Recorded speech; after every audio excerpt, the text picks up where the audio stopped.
অনিকেত, পুলিশের সাথে যা কথা বলার আমি বলবো, তোমার মাথা গরম, তুমি কিন্তু কিচ্ছু কথা বলবে না।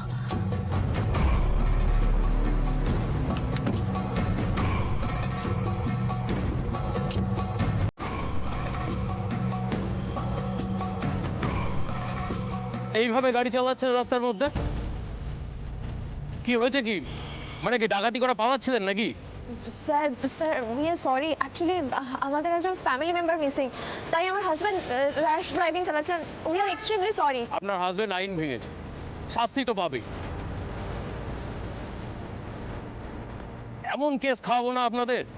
এই নেম প্লেটের ছবিটা তুলে কন্ট্রোল রুমে পাঠাও তো, ওভার স্পিডের কেস দিতে বলো। স্যার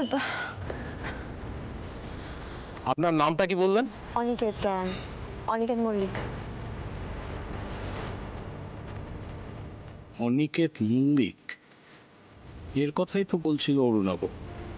আচ্ছা, বাহ, কি অদ্ভুত ভাগ্য, এর সাথে এই পথেই দেখা হয়ে গেল।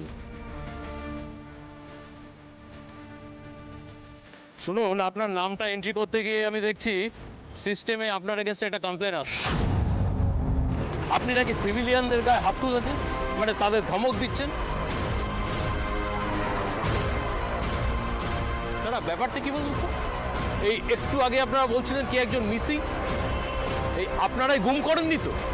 মানে গাড়ি নিয়ে আপনারা পালিয়ে যাওয়ার চেষ্টা করছিলেন না তো? কি যারা বলছেন আপনি? আমরা এই মুহূর্তে হিরণময় নাগ স্যারের চেম্বারে যাচ্ছি, বুঝতে পেরেছেন? আপনার স্যার হয়, হ্যাঁ ঠিকই বুঝেছেন।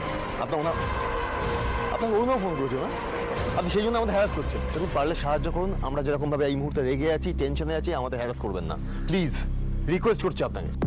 আমি নিজেই কেস খেয়ে যেতে পারি, পরে গুছিয়ে এনাকে পাকড়াও করতে হবে, অরুণাবকে বলতে হবে সবটা। ঠিক আছে, আপনারা প্রবলেমে আছেন বলছেন যখন, এবার ছেড়ে দিলাম। কিন্তু ফার্দার যদি এইভাবে আইন নিজের হাতে তুলে নেন, তাহলে কিন্তু আর ছাড়া পাবেন না, কথাটা মনে রাখবেন। Thank you sir. যান।